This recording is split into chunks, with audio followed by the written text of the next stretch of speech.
Boker Tov tout le monde, Shalom Vracha, Bezrat Hashem, une bonne journée, avec beaucoup de simcha, d'Atzlacha.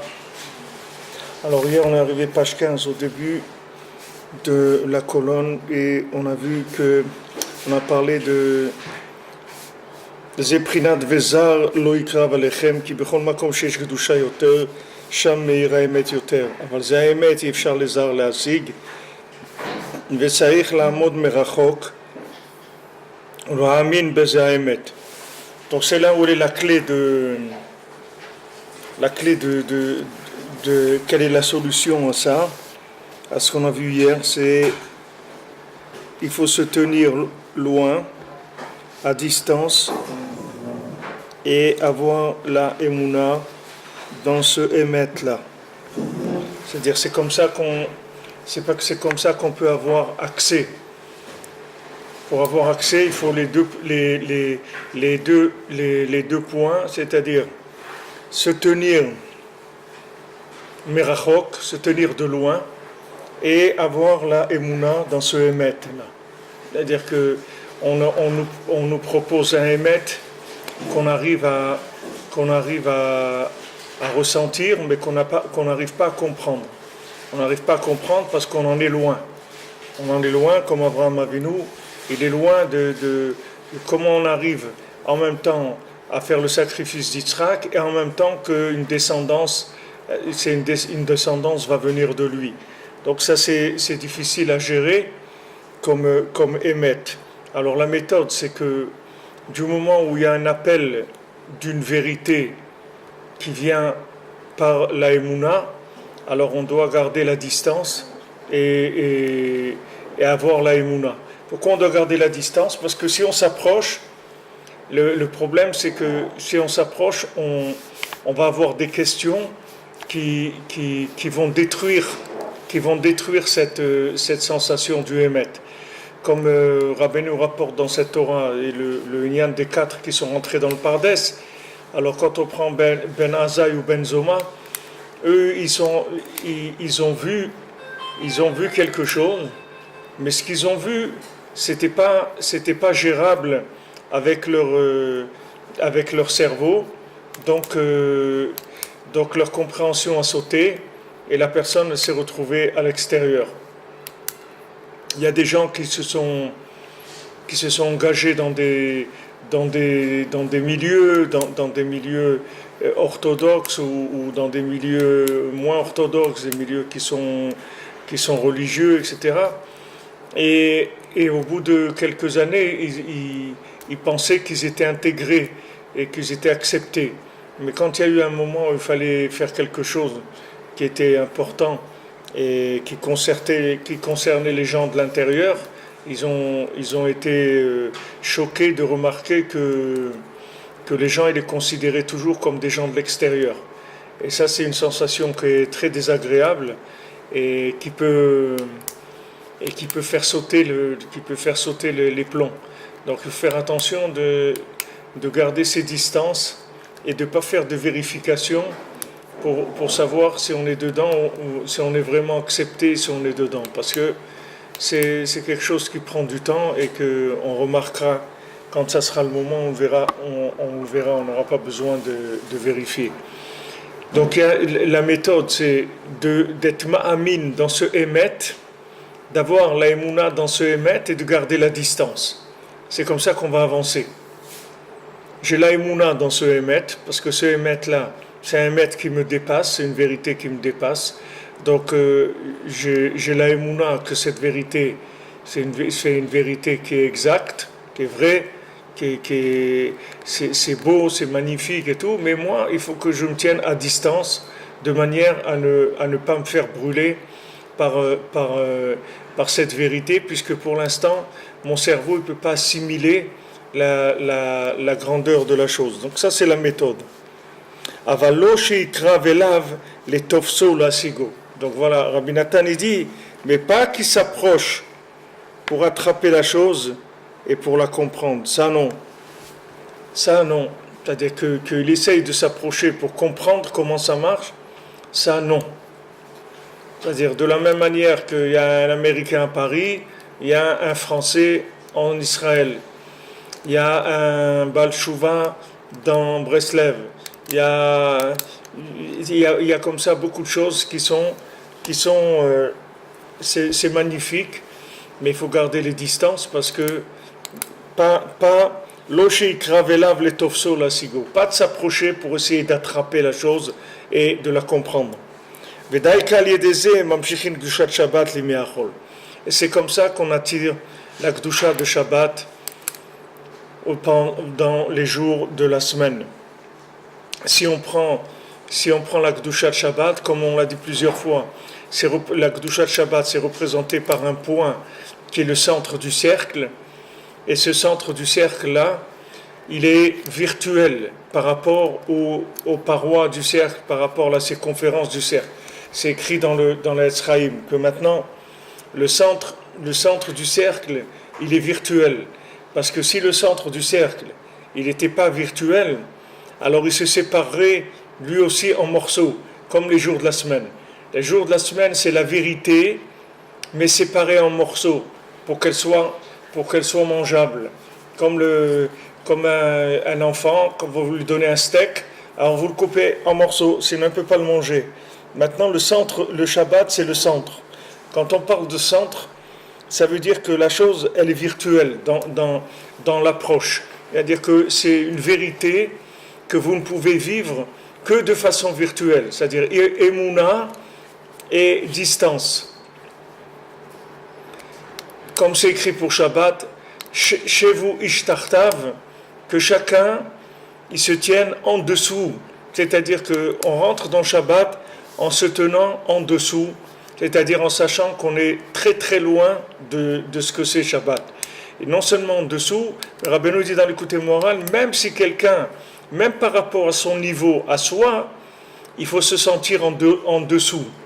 J'explique. Qu'est-ce que ça veut dire que son niveau à soi, je dois me sentir en dessous. Maintenant, l'évolution de la semaine, elle se fait sur la circonférence du cercle. Ça, c'est les 6 jours de la semaine. Donc la circonférence du cercle, elle est séparée en 6 morceaux, en 6 tranches. D'accord ? Chaque jour, c'est une tranche, un sixième de ce que représente la semaine. D'accord ? Maintenant, le point central du cercle, c'est le Shabbat.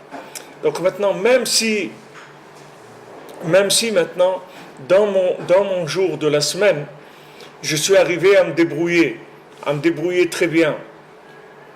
Mais je me suis bien débrouillé, c'est-à-dire que je suis arrivé à un niveau bien dans quelque chose. Par exemple, je suis arrivé à être généreux, je suis arrivé à être patient, je suis arrivé à être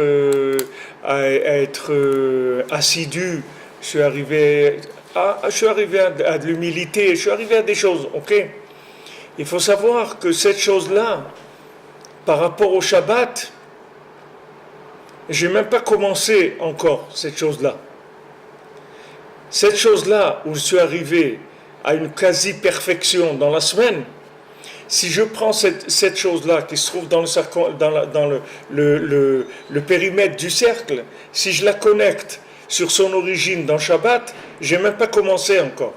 C'est pour ça que Rabbeinu il disait souvent à des gens, quand des gens venaient, qu'ils se présentaient en tant que tzadikim, ou en tant qu'érudits en Torah, ou dans n'importe quel domaine, Rabbeinu il dit, mais tu n'as même pas commencé encore. Je ne vois même pas que tu as commencé à étudier la Torah. Alors les gens, ils étaient choqués, parce que pour eux, c'était des professionnels. C'est des professionnels par rapport à quoi ? Par rapport à la circonférence du cercle. C'est-à-dire par rapport à un concept dans les jours de la semaine. Mais par rapport au concept du Shabbat, de cette chose-là, la personne, elle n'a même pas commencé. Elle n'a même pas commencé. Comme une fois, on lui a dit à Rabbeinu, il y a quelqu'un, il étudie 119 dapim de Gemara par jour. 119 dapim, ça veut dire 238 pages de Gemara par jour. Alors Rabbeinu, il a dit, c'est une valeur numérique de Me'at.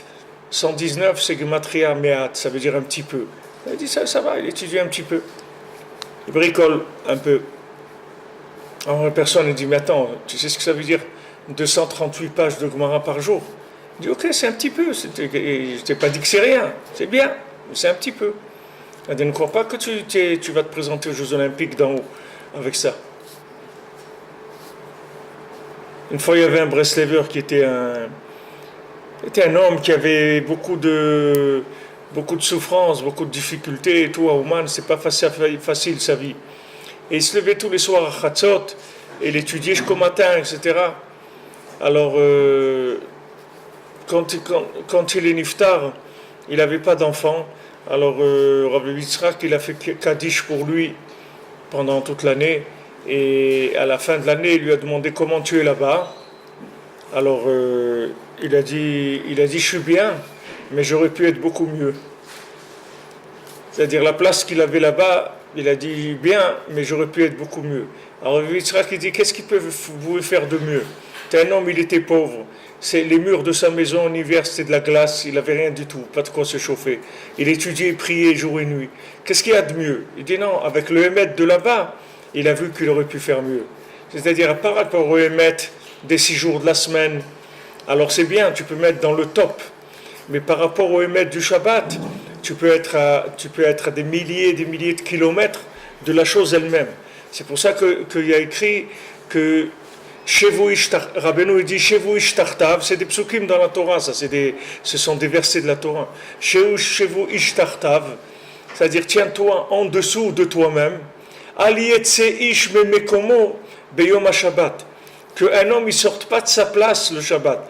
C'est-à-dire que quand tu vas rentrer dans le Shabbat, comme on dit, il ne faut pas que ça te prenne, ça te prenne la tête, c'est-à-dire que tu te fasses la grosse tête parce que tu es rentré dans le Shabbat. Ce n'est pas parce que tu es rentré dans le Shabbat que maintenant tu ne crois pas que tu es arrivé à quelque chose. C'est-à-dire que c'est-à-dire quand tu rentres dans le Shabbat, ne sors pas de ta place. C'est pas parce que tu es en costume, un redingote et haute forme et que tu as des super repas et que tu reçois une neshama yetera, une neshama supplémentaire, que tu es boosté, etc. Mais reste tranquille, c'est-à-dire ne bouge pas de ta place. Que chacun il se sente en dessous de son propre niveau à lui. Et Rabbeinu rajoute là-bas. Il dit, même si lui, il sent qu'il est le dernier de la planète, aussi il doit se sentir en dessous de ce niveau-là dans lequel il est dans la semaine quand il rentre dans Shabbat.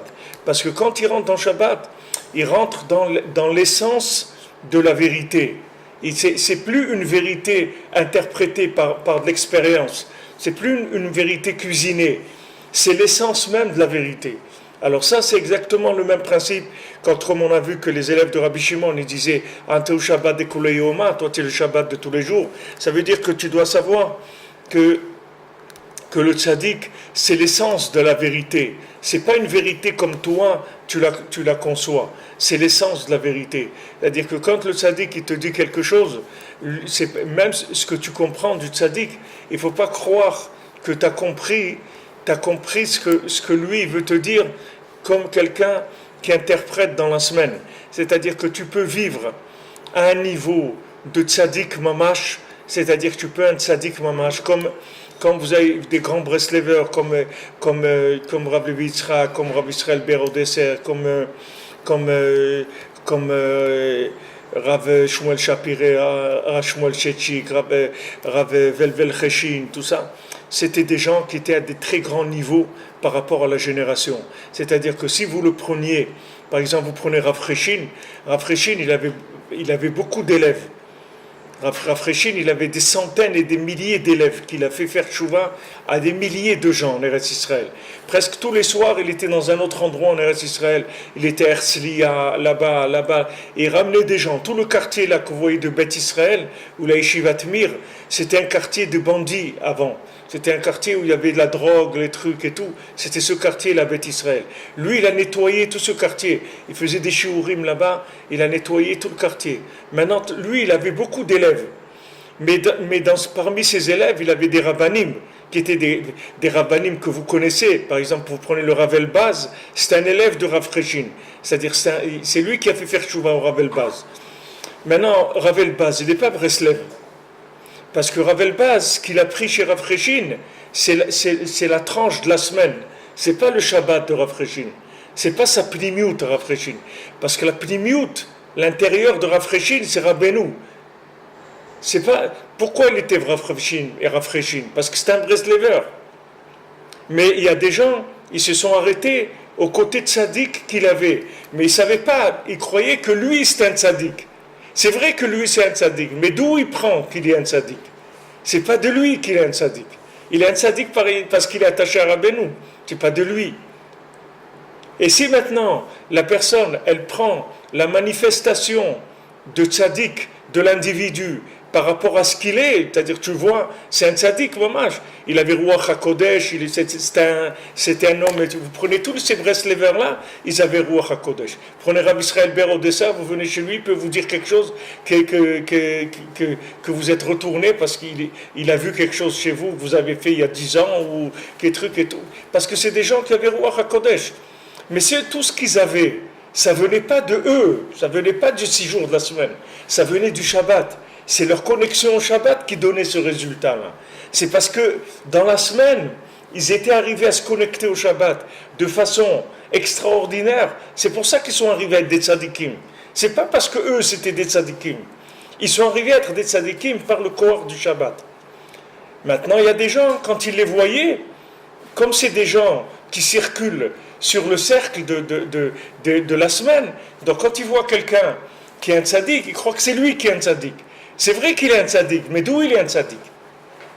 C'est comme si tu vois un robinet, tu prends de l'eau, et tu crois que l'eau, elle vient du robinet. C'est vrai que le robinet, il donne de l'eau. Tu ouvres le robinet maintenant, tu vas remplir des litres d'eau, tant que tu veux, tu vas remplir. Mais d'où elle vient cette eau-là? Elle vient pas du robinet. Le robinet n'a jamais donné de l'eau. Tu peux aller au magasin, tu peux te dire robinet, tu verras qu'il n'y a pas d'eau, qu'il ne donne pas d'eau le robinet. Mais seulement si tu t'imagines que le robinet il donne de l'eau, alors tu vas commencer à admirer le robinet, à le soigner, et dire faire attention parce qu'il nous donne de l'eau, etc. Mais ce n'est pas lui qui donne l'eau. Lui, il fait que juste servir l'eau, c'est tout. Alors tous les Breslevers, c'est comme ça. Ça a toujours été comme ça. Rabbi Nathan, il était très grand. Rabbi Nathan, c'est un tzaddik. D'où il était tzaddik? D'où il avait le niveau qu'il avait? De Rabbeinu, c'est tout. C'est pour ça que quand on lui a dit à Rabbi Nathan, c'est vous le Admour, c'est vous le Rabbi de Breslev, il a dit jamais de la vie. Jamais de la vie. Moi je suis un élève de Rabbi Nachman, c'est tout. Moi je ne suis qu'un élève de Rabbi Nachman. Tout ce que tu vois d'extraordinaire chez moi, c'est uniquement parce que je suis connecté au Shabbat, c'est tout. Tu m'enlèves ça, tu vas voir que je vais devenir une chiffre molle, je vais devenir un bonhomme ragil. Je vais pas devenir, je vais pas être ce que je suis. Alors maintenant, l'avantage de notre maladie spirituelle dans laquelle on est aujourd'hui, qu'on est dans le 50e port de la Touma, quel avantage extraordinaire on a? C'est que nous, on ne peut vivre que si on est connecté au Shabbat. Sinon, on ne peut même pas vivre. C'est-à-dire que sur les bords de la semaine, on ne peut tirer aucune énergie. Parce que les bords de la semaine, ils fournissent que les 49 portes, c'est tout. Ils ne peuvent pas fournir la 50e. Ça n'existe pas la 50e dans les 6 jours dans la semaine. Parce que les 6 jours de la semaine, c'est Masé ou Matan, c'est les 6 Shisha Sidre Mishnah, c'est la logique. Taor Tameh, Kacher Pasoul, Asur Mutar. Tout ça, c'est des systèmes logiques. Alors, ces systèmes de logique, ils n'ont plus de réponse. C'est pour ça que Rabbi Nathan, il était chez tous les tzadikim de la génération, il n'arrivait pas. Par rapport à eux, il était au top, Rabbi Nathan. Puisque Rabbi Nathan, c'était un dayan chez Rav Levi Yitzhak de Berditchev, et c'était un tzadik par rapport aux gens qui se sont formés dans la semaine. Mais lui, en tant que Neshama qui vient du Chalal HaPanouy, en tant que Neshama qui a été frappé par la maladie de la 50e porte, il ne peut pas du tout se contenter de ça. Ça ne lui donne pas du tout envie de faire quoi que ce soit. Et il tombe en dépression. Parce qu'il ne peut pas. Il n'a pas de vitalité de ça. On va te donner des réponses de logique. Mais ces réponses de logique, elles ne peuvent pas te satisfaire. Puisque ton problème, c'est la folie. Donc maintenant, quoi, quelqu'un il va te soigner en t'expliquant que voilà, tu sais, tu dois t'en sortir, il faut que tu t'en sortes, il faut que tu fasses des efforts. Et tout ça, c'est des langages de la semaine. Nous, notre seul tikva qu'on a, c'est le Shabbat. On n'a pas d'autre tikva, c'est-à-dire d'autre espoir que d'être connecté à l'essence de la vérité. Donc si vous voulez, comme on dit les tovato nishbera parato, c'est-à-dire que c'est pour son bien que sa vache elle est morte ou elle a cassé une jambe. Ça veut dire que maintenant notre maladie, c'est ça notre grandeur, parce que la maladie elle va nous obliger à chercher le Shabbat. On ne pourra pas se contenter d'explications logiques. Ça ne va pas nous aider. Si quelqu'un nous explique logiquement qu'on est malade, eh ben, on va lui dire alors ouais, d'accord, j'ai compris. Alors qu'est-ce qu'on fait? Alors il dit, ben, il faut faire quelque chose, fais des efforts. Il faut faire des efforts. Et c'est tout. Il va te dire ça. Et toi, tu vas partir, c'est tout. Tu ne peux rien faire. Parce que tu ne peux pas faire d'efforts. Tu ne peux pas faire d'efforts. Tu ne peux faire aucun effort. Pourquoi? Parce que tu es déjà comme on dit, préformaté pour être un tzaddik. C'est-à-dire tu ne peux être qu'un tzaddik, c'est tout. C'est la seule chose que tu peux être. Rabbeinu il dit, moi mes élèves, je les conduis dans un chemin des grands tzaddikim, des très grands tzaddikim. Il dit le moindre de mes élèves, je le conduis sur le chemin des grands tzaddikim. Le moindre, tu vois, le moindre qui est Karov de Breslev, de Rabbeinu. Rabbeinu, il le prend et il le met sur des routes de tzadikim. C'est comme si tu dis quelqu'un il dit, quelqu'un il n'arrive pas à passer le permis, alors on lui dit, voilà, toi, la seule possibilité du passe le permis, c'est que tu fasses les 24 heures du Mans, c'est tout. C'est-à-dire, tu peux pas passer le permis normal. C'est-à-dire, si tu passes le permis normal, tu l'auras jamais. Donc tu vas commencer à travailler sur les 24 heures du Mans. Il dit, mais attendez, je ne sais même pas te lire un volant. Il dit, ça t'occupe pas. Tout ça, on va te le donner. T'occupe pas. Toi, mets-toi au volant de la voiture de course et vas-y. Allez, démarre. Pour apprendre à quelqu'un à nager en espèce, on plus en l'eau. Ouais, exact. Il peut couler aussi. Non, il peut pas couler. Tu fais pas sauter. Quand vous dites on n'a que le choix d'être sadique, c'est pour celui qui cherche. Mais il y en a qui tombent dans la dépression. Ils n'ont pas devenir sadique. Mais il n'y a pas qui sont attachés au tzaddik qui tombent dans la dépression. Ça n'existe pas ça. Si qui tombe dans la dépression, c'est qu'il n'est pas attaché au tzaddik. Il y a une davar kazé. Que tu vas être attaché à Rabbeinu, tu vas tomber dans la dépression. Non, d'accord. C'est-à-dire, ça veut dire que tu n'es pas attaché au Shabbat. Il n'y a pas une de Shabbat, c'est kulo simcha, kulo elokut, kulo shalom, kulo ta'anoug. Il n'y a pas vekarata la Shabbat oneg. Il n'y a pas. Dans Shabbat, tu te lâches, c'est fini. Quand tu rentres dans Shabbat, tu te lâches. Il n'y a plus le truc de la semaine. Il n'y a plus. Tout le Inyan, c'est ça. C'est que si maintenant. Et vous savez, tous les Breslevers, c'était comme ça. Rav Levi Yitzhak, c'était comme ça. Rav Shmuel Shapira aussi. Tu sais combien il avait d'élèves, Rav Shmuel Shapira, des gens qui étaient attachés à lui, qui le voyaient comme un tzaddik, parce que Béhémet, c'était un tzaddik. C'était un Béhémet, un tzaddik. Mais ils n'ont pas attrapé qu'il était tzaddik parce qu'il était Breslev. Ils croyaient que c'était un tzaddik, c'est tout. Comme des tzaddikim, comme les... Hein? C'était un tzaddik, il a les bouches de Breslev. Oui, mais il avait les bouches de Breslev, ou même pas, il ne s'intéressait même pas à ça. Il croyait que le bonhomme, du moment où tu lui donnes un pidyon, il te fait un pidyon, et ça marche, tu viens lui demander quelque chose, il voit, il te répond sur des choses. Tu dis, waouh, quel tzaddik, c'est ça. Mais bien que lui jouait la transparence par rapport au Shabbat. Mais les gens, ils n'ont pas été jusque-là. C'est-à-dire, ils ont eu des tzaddikim de la semaine. Pas les tzaddikim ils n'avaient pas le concept du tzaddik, si tu veux, du tzaddik gratuit. Pas le tzaddik, le tzaddik payant, tu comprends? Le seul tzaddik qui a payé sa place, c'est Rabbeinu. Rabbeinu, il a dit, regardez, moi, ce que j'ai atteint, il n'y a personne qui m'a fait de cadeau. Moi, je ne suis pas le descendant du Baal Shem Tov, tout ça, sachez que ça m'a aidé dans rien. Moi, si je serais né dans une famille de clochards, je serais arrivé à la même chose exactement. Parce que tout ce que j'ai eu, je l'ai eu que par l'effort, c'est tout. Donc, mais vous, tout ce que vous allez avoir, vous allez obtenir que par moi, c'est tout. Je vais faire de vous quelqu'un de grand. Et dit, quand Rabbeinu il dit, je veux que vous soyez des tzadikim comme moi, mamash, c'est-à-dire vous allez être des grands tzadikim, mais des tzadikim qui viennent du Shabbat, pas des tzadikim qui viennent dans la semaine.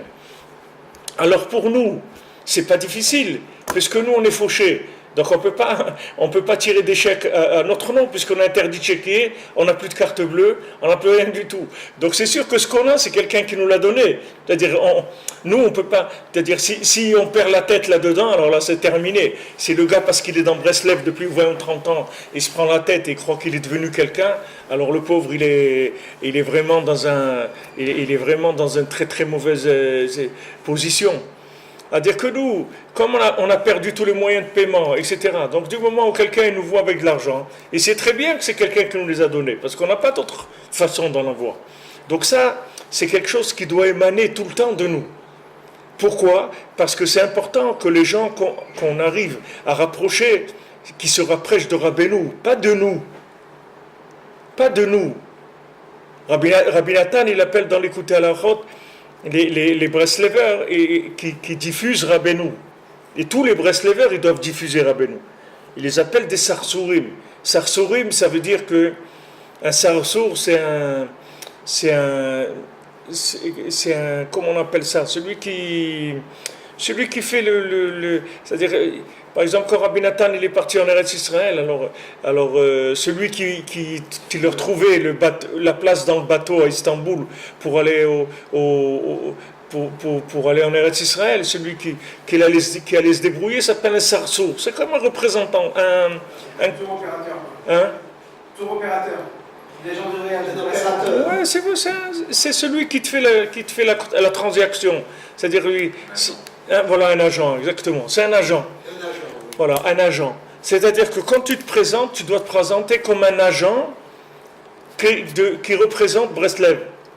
C'est comme ça que tu dois te représenter. Et si maintenant tu es arrivé à quelque chose, ce qu'on te souhaite tous, c'est que tu arrives vraiment à un très grand niveau, eh bien tu es arrivé à un très grand niveau de Shabbat. C'est-à-dire parce que tu es très connecté au Shabbat. Maintenant, la finesse, elle est où ? C'est pas de dire que... Parce qu'il y a des gens qui sont tombés dans l'autre côté. C'est-à-dire, il y a des balais de Chouva, ils sont tombés dans l'autre côté. Ils disent, tout ça vient de Shabbat, donc la semaine, elle n'existe pas. D'accord ? C'est-à-dire, il n'y a que Shabbat, c'est tout. Il dit, non, c'est pas vrai. Parce que cet homme-là, tu dois le respecter. Pourquoi tu le respectes ? Parce que la connexion qu'il a eue au Shabbat, ça c'est son libre arbitre. Tu comprends ? Donc pour ça, tu dois le respecter. Et c'est là où elle est la finesse. C'est-à-dire, c'est pas que tu dis, ah, ça vient tout de Shabbat, donc la semaine, elle n'existe pas. Si tu dis ça, on n'a rien fait. Tu comprends ? Dans la semaine, il n'y a pas de semaine. Donc on va rien faire. On va faire que Shabbat, c'est tout. Il n'y a que Shabbat. Non.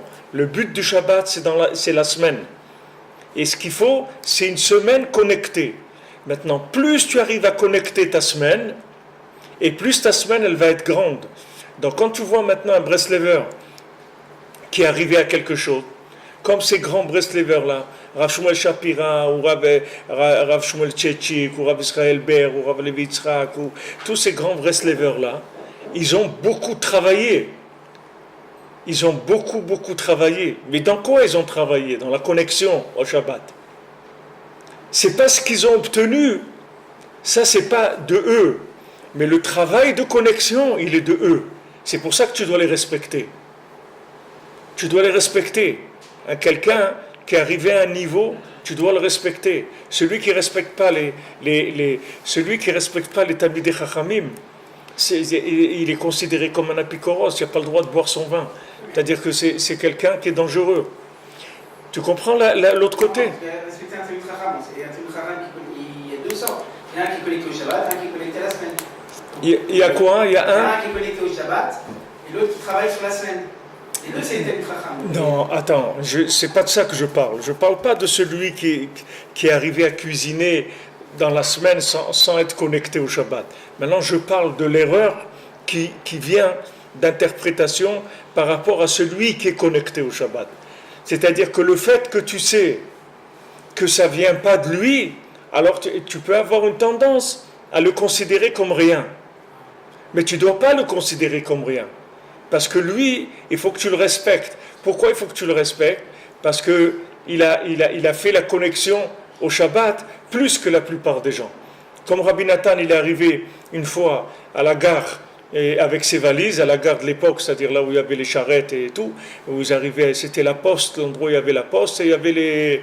Comme dans les films, dans les westerns, là, vous voyez la poste, et en même temps là-bas il y a les carrosses, voilà, les relais, c'est là où il y avait, on pouvait prendre les carrosses, les diligences, voilà, les diligences pour voyager.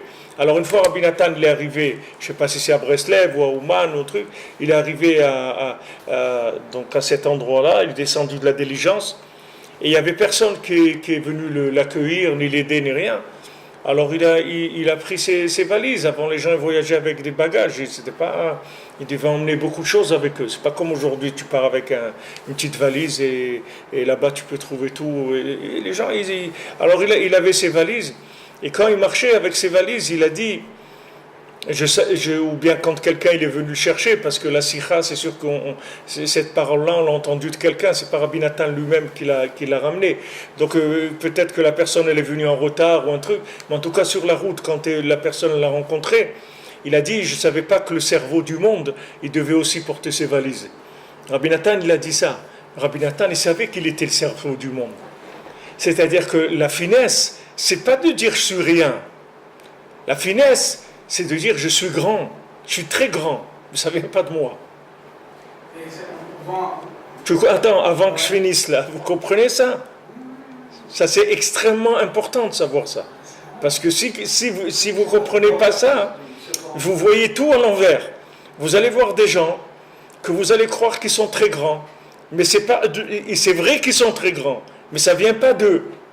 Vous allez voir un robinet en or, un super robinet, etc., avec il a un débit d'eau extraordinaire et tout. Il faut le respecter, parce que le débit d'eau qu'il a, ça vient de lui. L'eau, elle ne vient pas de lui. Mais le débit d'eau, elle vient de la qualité du robinet. Et ça, tu ne peux pas lui enlever. Ça, il faut que tu le respectes. Parce que si tu avais un robinet qui te donnait du goutte à goutte, tu passerais là-bas 10 heures pour remplir ton seau. Mais ce robinet, il te donne du débit. Donc, il t'aide à boire, à te laver ton linge, tout ça. Il t'aide à te rapprocher de Rabbeinu, il t'aide à te sortir de ta avote, etc. Il t'encourage pour l'Aïd Bodedou, tout ça. Ça, tu dois le respecter. En lui, en tant que robinet. Mais de savoir que l'eau, elle ne vient pas de lui. Mais de dire, c'est pas un robinet, parce que c'est pas lui qui donne de l'eau, c'est dommage. Parce que si tu dis ça, tu es un apikoros. Tu n'as pas le droit de dire ça. C'est-à-dire qu'il faut que tu fasses la part des choses.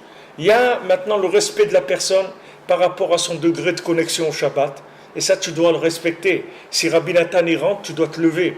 Parce que Rabbi Nathan, c'est un Talmid Chacham. Pourquoi il est Talmid Chacham? Parce qu'il est Talmid du Chacham. Mais il est Talmid Chacham. Rabbi Nathan, c'est Rabbi Nathan. S'il avait voulu, il n'aurait pas été Rabbi Nathan. S'il avait voulu, il serait resté chez Rabbi Yitzhak de Berditchev. Il aurait été un grand rabbin, etc. Et peut-être il serait venu à Admour. Il serait devenu un rébé. Je ne sais pas, il serait arrivé à des choses. Mais des choses de cuisine de la semaine. Pas des choses par Rabbeinu. Mais ce qu'il est arrivé à être la lune, à refléter la lumière de Rabbeinu de façon tellement grande, c'est par son travail de bitoul, de soumission à Rabbeinu, de recherche de Rabbeinu, de vouloir se rapprocher de Rabbeinu et de pas avoir une seconde dans sa vie, il n'a pas détaché Rabbeinu de sa pensée. Il était toujours avec le Rebbe dans sa tête, tout le temps attaché à Rabbeinu, toujours avec les enseignements de Rabbeinu, les Torot de Rabbeinu, le Sipurim Asiot, tout ça. Il était attaché tout le temps à la source, jamais il a lâché la source. Comme on a dit, le cœur, il ne peut pas lâcher la source. Si le cœur ne voit pas la source une minute, il meurt. Il faut arriver à une dépendance totale. Et si tu arrives à une dépendance totale, tu vas devenir très très grand. Très très grand. Pas par toi, parce que tu es arrivé à la dépendance totale. La dépendance totale, ça va te donner une optimisation totale de toi-même. Tu vas arriver au maximum, à être optimisé au maximum. Alors c'est sûr que tu vas arriver à un niveau. Tu vas arriver à un grand niveau. plus tu vas te soumettre, plus tu vas arriver à un niveau extraordinaire. Plus tu vas te soumettre au Shabbat, plus tu vas arriver à un niveau extraordinaire. Mais il faut faire attention, à ce moment-là, de ne pas commencer à devenir un exploitant de ce niveau-là, parce que si tu fais ça, tu perds tout. Fini. Non seulement tu perds tout, mais par rapport à toi-même, mais les gens qui vont venir te voir, c'est dommage parce que tu pourras leur donner que l'eau qui est dans le tuyau, c'est tout. Mais après, une fois que tu vas vider le tuyau, il n'y a plus rien après. Puisque si tu perds la connexion à la source, ça y est, tu as de l'eau dans le tuyau, comme des fois vous avez déconnecté un tuyau, mais il continue à couler parce qu'il y a tout le tuyau, il est plein d'eau. Mais une fois que ça va se vider, tout le monde va s'assécher, c'est fini, il n'y a plus rien. Donc c'est une finesse, il faut savoir comment attraper ça. C'est-à-dire, d'un côté, je dois travailler énormément, mais dans quoi je dois travailler? Je dois travailler dans l'attachement au tzaddik. C'est là où je dois travailler. Maintenant, ce que je vous explique, c'est des choses très internes, très profondes. Il y a beaucoup de gens, des fois, qui sont choqués et disent « Ouais, mais vous faites à vos zara du tzaddik. » Bon, c'est des gens, ils ne savent pas de quoi on parle. C'est normal et on ne leur en veut pas. Et sachez qu'on ne vous en veut pas, il n'y a aucun problème. Et c'est normal. Quand on ne sait pas comment ça fonctionne, c'est tout à fait normal. C'est comme quelqu'un s'il voit un robinet et il croit que c'est le robinet qui donne de l'eau, alors il croit que les gens ils sont en train de faire la vodazara du robinet. Non, c'est pas ça. Le tzaddik, c'est une source d'eau. Le tzaddik, c'est nachal novea mekochorma. C'est une source qui est permanente. Elle s'arrête jamais. Et toi, tu es le cœur qui veut se connecter à la source. Et si tu veux maintenant vraiment être alimenté à la source, il faut que tu arrives à ne plus pouvoir vivre si tu vois pas la source. C'est-à-dire si tu sens pas une connexion, alors tu peux pas vivre. Il y a rien. C'est pour ça que je vous ai dit que notre maladie, c'est ça notre grandeur.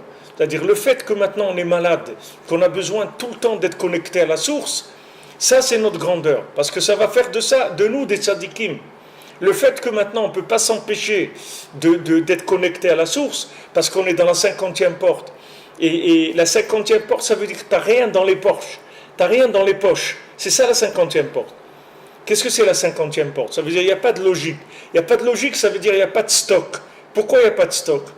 Parce que ce que tu vas découvrir chaque jour, c'est quelque chose qui est tellement nouveau qu'il n'y a aucune information que tu peux stocker par rapport à ce qui va se passer avec toi tous les jours. C'est-à-dire ça descend tellement, ça va tellement vite dans la 50e porte, que tous tes éléments d'analyse que tu avais avant ne servent à rien. Donc tout le stock que tu peux avoir, ça ne sert à rien. Tu peux le laisser là, le stock. Tu ne dois pas le jeter. Il va te servir toujours à emballer la marchandise que tu vas trouver. Tout ce que tu peux avoir en stock, toute la Torah que tu vas connaître, toutes les idiotes que tu vas connaître, tout ce que tu as pu expérimenter dans ta vie, connaître, que ce soit d'une expérience humaine, professionnelle, affective, tout ce que tu veux, c'est extraordinaire. Mais ça va te servir juste à emballer et à embellir les informations nouvelles que tu vas recevoir. Mais sache que tu as besoin d'informations nouvelles tous les jours. C'est-à-dire que tu as besoin d'énergie nouvelle pour vivre ce que tu vas découvrir chaque jour. Parce que ce que tu vas découvrir chaque jour, c'est inanalysable par ce que tu as compris hier. Et surtout, ne cherche pas à essayer de comprendre ce qui t'arrive par rapport à ce que tu as appris hier, parce que c'est complètement nouveau. Complètement nouveau. Quand Rabbi Nathan dit que Mashiach va venir baisser Hadat, qu'est-ce que ça veut dire que Mashiach va venir qu'on va pas se rendre compte? Parce que tu ne vas pas pouvoir te rendre compte que c'est le Mashiach. Parce que ça va être quelque chose de tellement nouveau, tellement extraordinaire, que tu n'auras aucune référence pour pouvoir le reconnaître. Tu n'auras pas de référence. Donc, Pitom, il va sortir. C'est pour ça qu'on dit que Mashiach, les plus grandes difficultés, c'est avec les religieux qu'il va avoir. Parce que les religieux, en général, c'est des gens qui croient qu'ils ont compris quelque chose. Et c'est ça leur problème. Le problème, c'est qu'ils croient qu'ils ont compris quelque chose. Et Rabbeinu, c'est le Baal Tshuva par excellence. Parce que Rabbeinu, il a une connaissance qui est renouvelée à chaque seconde. Donc Rabbeinu, il t'envoie tout le temps des choses nouvelles pour que tu puisses alimenter la 50e porte. C'est comme le gars qui n'a pas de... C'est comme le gars qui n'a pas de... Et ça n'existe pas, le frigidaire. L'époque où il n'y avait pas de frigidaire, il n'y avait pas de congélateur. qu'est-ce qu'il y avait d'extraordinaire? C'est que tu mangeais toujours frais. Pourquoi? Parce que tu ne pouvais pas conserver. Aujourd'hui, tu peux sortir une cuisse de poulet qui a 2 ans, ça fait 2 ans qu'elle est en train de geler dans ton congélateur. Mais avant, ça n'existait pas. C'est pour ça que tu avais le droit de faire du pain Shabbat, Yom Tov. Tu avais le droit de faire la shrita Yom Tov. Et les gens, ils n'y avaient pas. Comment tu vas stocker de la viande? Il n'y avait pas. Alors qu'est-ce qu'ils faisaient? Quand ils venaient Yom Tov, ils faisaient la shrita du poulet, ils faisaient la shrita du veau. Et donc ils avaient toujours du manger frais. Ça n'existait pas conservé. Pas de frigidaire, encore moins du congélateur. Donc c'est vrai qu'ils étaient pauvres. Mais cette pauvreté, ça donne une richesse extraordinaire. Mais nous, c'est la même chose. Dans la 50e porte, il n'y a pas de frigidaire, il n'y a pas de congélateur. Donc ça veut dire que vous ne stockez rien. Tous les jours, vous découvrez des choses. Donc il ne faut pas s'affoler, il ne faut pas avoir le vertige. Parce que tous les jours, vous allez vous découvrir et découvrir des choses. Et découvrir vos partenaires et tout. Vous croyez que vous les connaissez, vous allez voir que vous ne les connaissez pas. Vous allez découvrir des choses tous les jours. Donc il faut être prêt à ça. Il faut être prêt à ça. Et ça fait que on va devoir utiliser tous les jours de la chokhma nouvelle complètement dans la 50e porte. C'est l'inconvénient, c'est que justement on n'a pas de frigo, on n'a pas de congélateur. Mais l'avantage, c'est c'est toujours frais, c'est toujours renouvelé complètement. Parce qu'il n'y a pas de stock. On ne peut pas stocker. Maintenant, tout ce que tu as pu apprendre dans ta vie, tu vas voir que ça va rentrer dans ce que tu vas vivre tous les jours.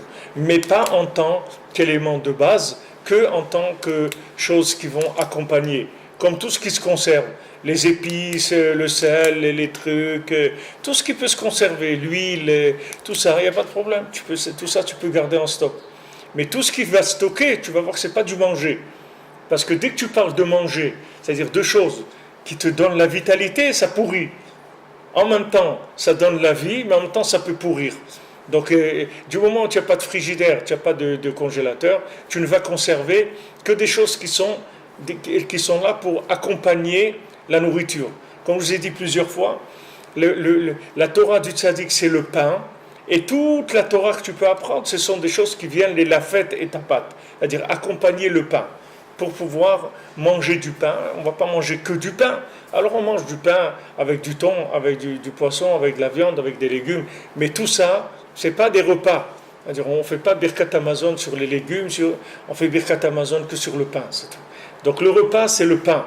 Le pain, c'est la Torah du tzaddik, c'est le da'at du tzaddik. Ça, c'est le pain. Maintenant, le reste, ça vient accompagner le pain. Et tout ce que tu peux connaître en Torah, tout ce que tu peux connaître dans la Mishnah, dans la Gemara, dans la Halakha, dans les Rishonim, dans le Zohar, dans la Kabbalah, c'est extraordinaire.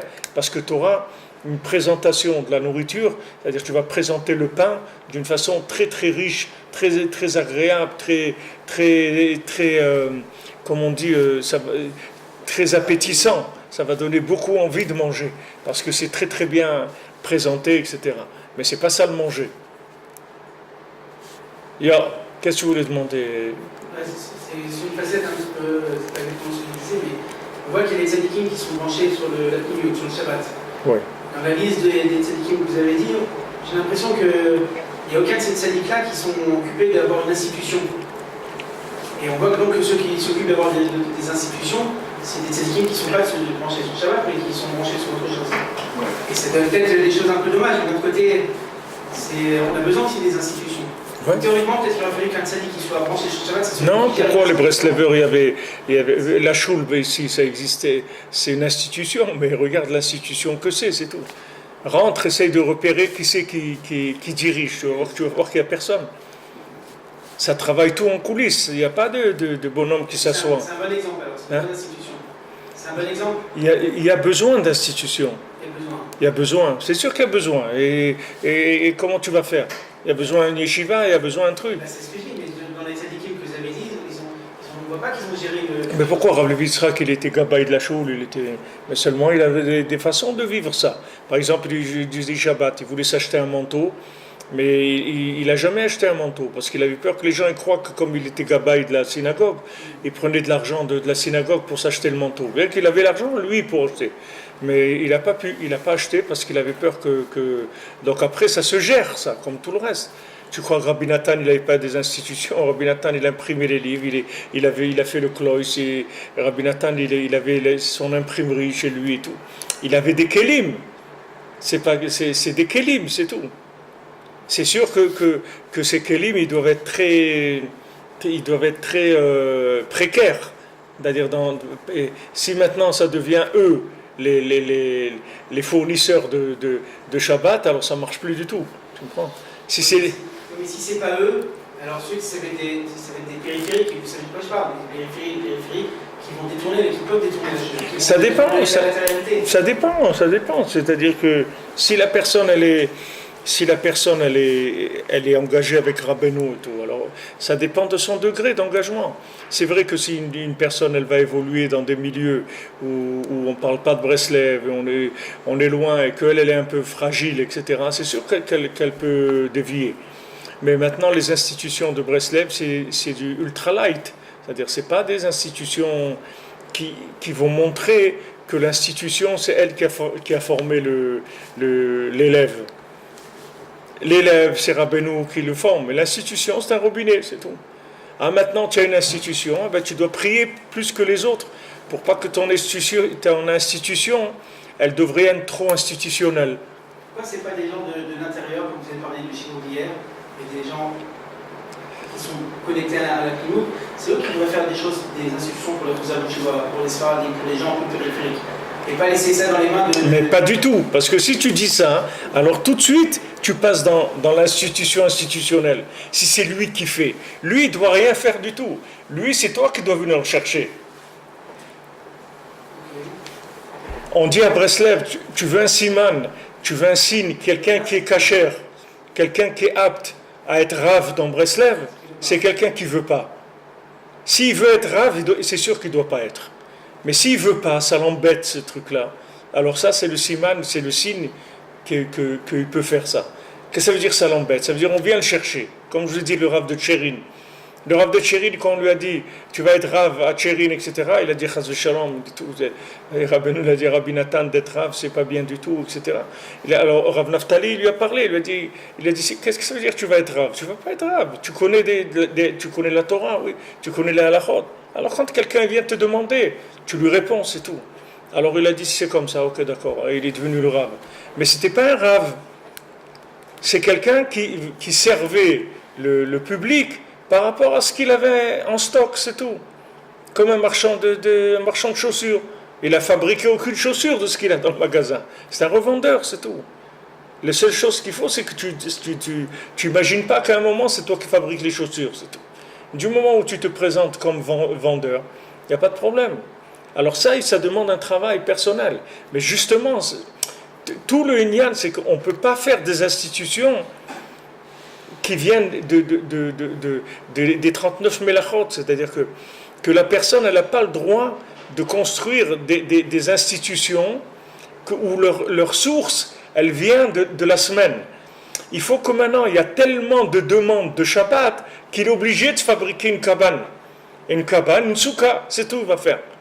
Il ne va pas faire un truc une soukha, il va faire. C'est-à-dire, ce qu'il va faire, c'est un abri pour abriter la Torah du Shabbat. Celui qui est maintenant dans le désert et qui ne sait pas quand c'est Shabbat. Alors la halakha te dit, tous les jours, il doit faire comme si c'est Shabbat. Alors il fait le minimum de travaux, parce qu'il s'est perdu, à force de dormir, de se réveiller, de s'endormir, etc. Il a perdu les repères de la semaine. Il sait plus quand. Alors tous les jours, il dit c'est peut-être Shabbat, donc il fait le minimum. Donc c'est pour ça que les institutions, tu verras que par exemple, tu regardes les synagogues Breslev, il n'y a pas de mikvé, par exemple. Parce que mikvé, il n'y a pas besoin que ça soit Breslev, le mikvé. Le minyan, il y a besoin de Breslev. Alors on fait un minyan. On va faire un minyan, il faut une synagogue. Alors on fait. Étudier, on a besoin d'un centre pour étudier, on fait un centre pour étudier. Mais mikvé, on n'a pas besoin. Donc on ne fait pas. Il y a des mikvés, il y en a 10, 20, 30. Comment tu vas faire un mikvé? Mikvé Breslev, ça n'existe pas, c'est de la bêtise d'un mikvé. Donc tout ce qui n'est pas nécessaire pour le Shabbat, alors tu ne fais pas. L'institution n'a pas le droit de faire ça. L'institution, elle doit uniquement fournir les kélim pour que le Shabbat ils puissent manifester dans la semaine, c'est tout. Donc c'est toujours, mais il y a besoin d'institutions. Comment tu veux faire? Tu sais, si on avait une yeshiva de Breslev aujourd'hui ici, francophone, tu sais combien de jeunes ils demandent, ils veulent. Tu sais combien on a des jeunes de France qui veulent étudier dans une yeshiva Breslev francophone et on n'a pas. Alors où ils vont? Ils vont dans des trucs, des yeshivot où ils apprennent ce qu'ils apprennent, c'est tout. Et les mains, ces yeshivot là, c'est des yeshivot de la semaine, c'est pas des yeshivot de Shabbat. Tandis qu'une yeshiva de Breslev, c'est une yeshiva de Shabbat. Tu vois, moi j'ai mon gendre, un de mes gendres qui était à Bnei Brak. Et lui, il est rentré dans la yeshiva, il y a une yeshiva de Breslev à Bnei Brak, lui il est rentré là-bas à l'âge de 2 ans, dans le GAN, et il est sorti à l'âge de 20 ans, il s'est marié, c'est tout. C'est-à-dire il a fait tout dans ce Mossad, toute sa vie. Mais tu vois qu'est-ce que c'est un Breslever? Tu vois que c'est un Breslever, mais c'est un Breslever c'est-à-dire il a une formation Breslev. C'est-à-dire que tu ne vas pas lui dire Shabbat qu'il ne chante pas les Zmirot à table ou des trucs comme ça. C'est-à-dire il est construit dans Breslev. Même si le gars il n'a pas une recherche extraordinaire, mais il a été construit dans des kelim qui viennent du Shabbat. Donc il a déjà beaucoup de choses qui sont naturelles chez lui. Donc il n'a pas besoin de commencer à se rappeler, à faire de la connexion et trucs et tout. Et la Wi-Fi, elle ne se coupe pas, tu comprends? Il y a beaucoup d'éléments où la Wi-Fi, elle marche tout le temps. Donc ça, c'est violé de l'institution. Je reprends bien, vous avez dit quelque chose d'assez fort. Vous avez dit vite fait, mais vous avez dit très fort. Vous avez dit le pire des systèmes, c'est quand les gens qui ont les mêmes défauts, ils se retrouvent en eux. On n'a pas dit mot institution, alors ils font une institution, puis ils restent en eux, puis ils tournent, et puis alors là, il n'y a plus d'évolution possible. Ouais. Alors voilà, il y a des systèmes où ça ressemble à ça. Maintenant, plusieurs fois, vous avez dit pour éduquer un enfant pour le cheder, c'est pas qu'il soit Breslev. Qu'il étudie Yirat Shamayim, qu'il va passer Yirat Shamayim. Et deuxième chose, il y a des institutions ici Breslev, que c'est là-bas que on perd nos enfants, plus qu'ailleurs. Mais par exemple, Rav Levi Yitzhak, il n'était pas pour ça. Rav Levi Yitzhak, il n'était pas pour faire des écoles, des cheder Breslev. Et un cheder, c'est pour apprendre la Torah, c'est tout. Aujourd'hui, ils font des cheder avec Breslev et tout, mais leur façon de faire, elle est si tu veux, le problème quand un Baal Tshuva il fait des trucs comme ça, des institutions, en général, c'est trop ribouillé, si tu veux, dans Breslev. C'est-à-dire, il y a trop de Breslev par rapport à... C'est-à-dire, il met trop en avant Breslev par rapport à la Torah. Alors qu'un enfant, il est à l'école pour apprendre la Torah. Il doit apprendre le Chumash, il doit apprendre la Mishnah, il doit apprendre la Gemara, il doit apprendre... C'est ça qu'il doit apprendre. Ça, c'est la priorité, c'est pour ça qu'il est là-bas. Et Breslev, bon, Hachem, il a ses parents, Breslev, son père, il l'emmène à Rosh Hashanah, des trucs, etc. Ça, c'est ce qu'il va recevoir, le Ruach. Mais quand ils ont fait des institutions de Bali Tshuva à Breslev, ils ont chargé Breslev. Le gosse, il arrive le matin, il faut faire Tikkun HaKlali, il faut faire un peu de Bodedut, il faut un truc. C'est-à-dire, ils ont trop chargé.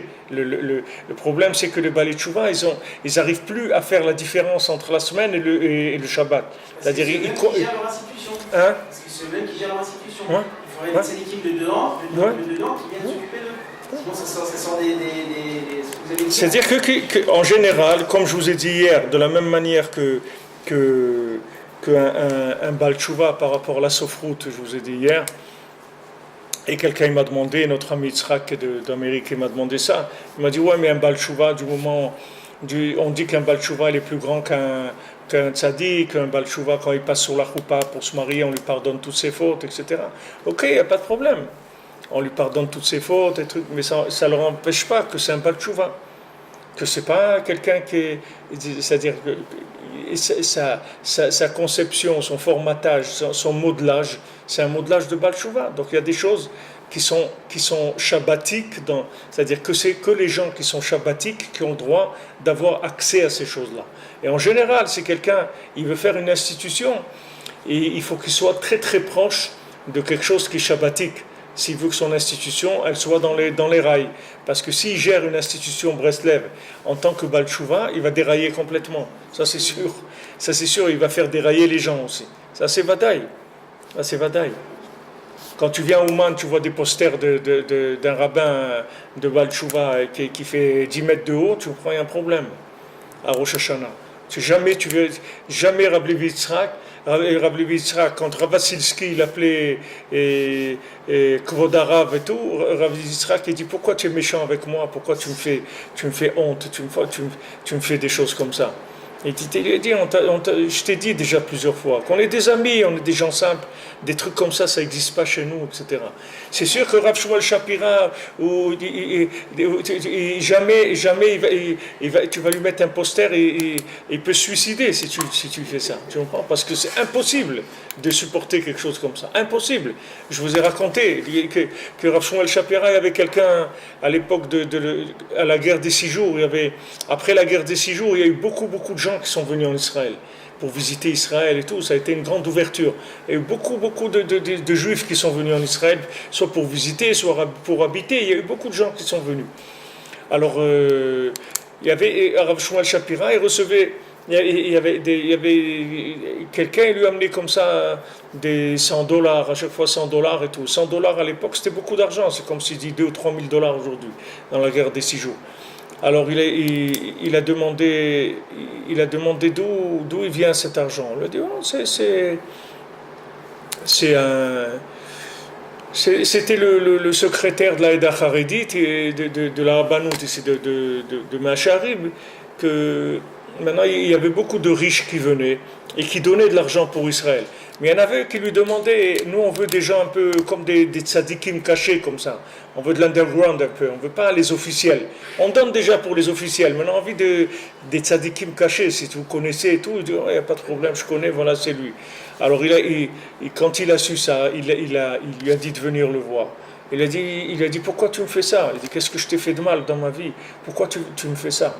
Si je t'ai fait du mal, peut-être quand j'étais jeune, tout, viens, on s'arrange, et je te demande pardon et tout. Mais Mamash, il est.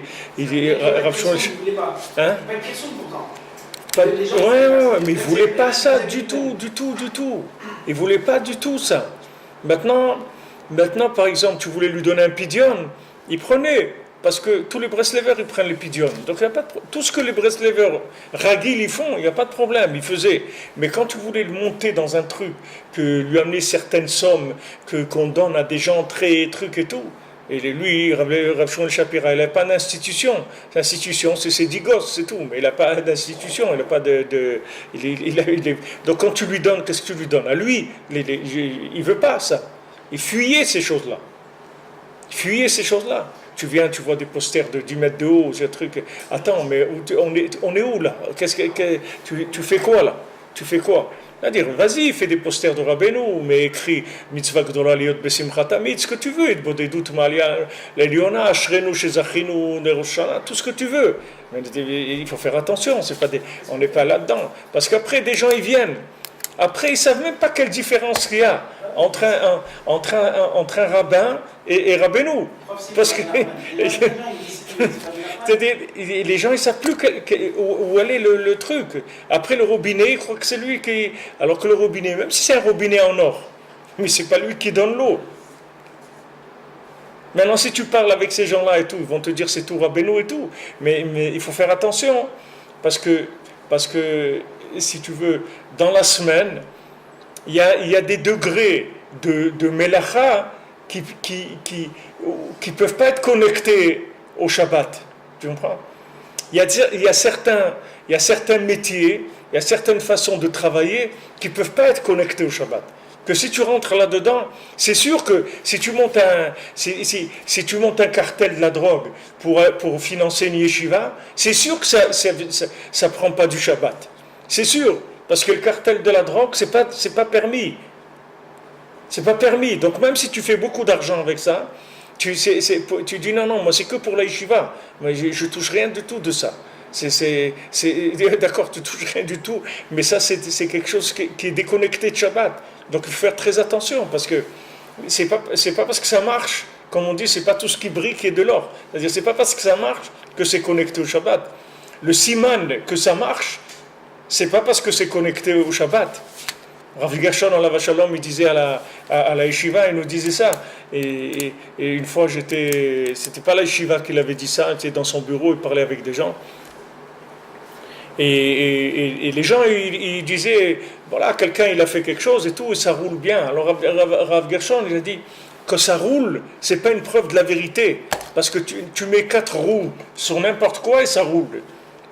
Donc c'est pas une preuve de vérité que ça roule. Au contraire, il y a des gens, les pauvres, des gens, ils nous aidaient, ils nous ont aidés pendant longtemps et tout. Et après, ils ont pris dans la parnassa, le fils qui leur est tombé dessus, les trucs et tout, ça y est, c'est fini. Ils peuvent plus aider, ils s'excusent, ils disent Rav Ifra, mais on voulait. Je dis, vous n'avez pas besoin de vous excuser. Je dis, moi, je sais très bien que les gens qui veulent aider Rabbeinu, je sais qu'est-ce qui se passe avec eux. C'est pourquoi parce que ils veulent faire de la connexion à Shabbat. Alors ça commence la guerre, ça commence les difficultés. Celui qui veut monter une yeshiva de Chol, ou une institution de Chol, de 39 melachot, et il va trouver même Amalek qui va le financer même. C'est pas vrai qu'il va pas lui faire de difficulté. Il va lui faire du financement. Allez, il n'y a pas de problème. Puisque si maintenant, lui, il fait oublier aux gens le Shabbat, c'est ce qui intéresse Amalek, c'est ça qu'il veut.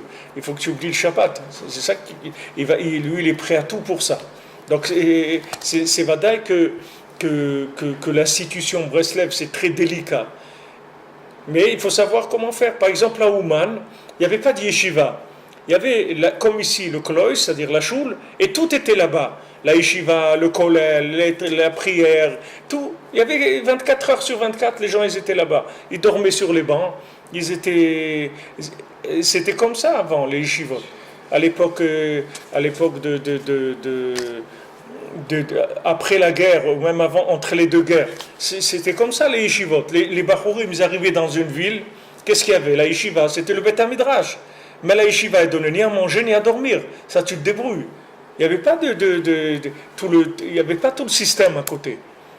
Tous ces systèmes-là après le gars, il va venir à la yeshiva et il faut que tu lui donnes le menu.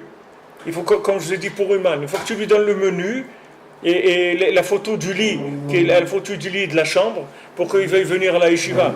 Alors avant, ça n'existait pas ça. Ça n'existait pas. Les gens, ils allaient à la yeshiva et ils devaient se trouver une famille d'accueil. C'était comme ça que ça fonctionnait. Et les massés, les familles, elles savaient ça. Et les familles, elles voulaient recevoir chez elles. Chacune, elle prenait un bachour ou deux qui vivaient chez eux. Pendant tout le Zman où il étudiait, c'était comme ça. Il parlait. L'institution, c'était le Beth Midrash, les livres et les gens qui enseignent, c'est tout. Mais en dehors de ça, il n'y avait rien du tout. Alors, Rav Eliovitch, Alav Shalom, il racontait, il disait que quand il était comme ça dans une famille. Alors quand il est arrivé, il se gênait, etc. Bon, c'était un bachour, qu'est-ce qu'il devait avoir, 16 ans allez, il était gêné. Alors le balabaïd, quand il est rentré le soir, il a dit viens t'asseoir manger. Il a dit non, ça va, j'ai pas faim et tout. Alors il dit bon, si t'as pas faim, alors on va dormir et tout. Alors il a compris que quand on lui demande viens manger, il faut aller manger, c'est tout. Parce que si tu dis j'ai pas faim, tu vas pas manger. Il va pas. Voilà, c'est pas le Maroc. Non, il a pas insisté le bonhomme. Alors il a compris que c'était une leçon pour la vie. On lui propose, ça il nous avait raconté. C'est-à-dire c'est le Rav Besançon, c'est lui qui nous a raconté ça, qui leur avait raconté à la yeshiva, que les massés, c'était des jeunes bachourim, ils arrivaient. Alors chacun après il disait voilà, moi je suis dans une famille comme ça. Mais il y avait pas l'institution, elle était au minimum ce qu'il faut pour pouvoir faire ce qu'on a à faire. Maintenant, une institution, c'est quoi? C'est pour enseigner la Torah, une yeshiva, ok. Alors il y a les livres, il y a les enseignants, il y a les tables et les chaises, c'est tout. Voilà, c'est ça qu'il y a. Et le reste, c'est après débrouille-toi, c'est tout. C'est pas comme ils font à Mir aussi, c'est comme ça aussi. La yeshiva de Mir, c'est comme ça. Il y a un petit peu de, ils ont quelques bâtiments où ils logent, mais ils ont tellement d'élèves qu'ils n'ont pas de trucs. Alors les élèves, ils se débrouillent, ils louent à 8, à 9, ils louent des maisons et ils se débrouillent. C'est-à-dire, ils se débrouillent de par eux-mêmes pour manger, pour dormir. Il y en a qui mangent aussi là-bas, mais c'est tout limité, ils ne peuvent pas. Mais à Ouman, c'était comme ça, il n'y avait pas il y avait la synagogue, tout se passait là, tout était là, c'est tout. Le Shabbat, ils mangeaient dans la synagogue, tous les élèves, tout se faisait dans le même endroit. Et c'était pas 4 étages, c'était un truc, c'était une surface, tout se passait là-dedans.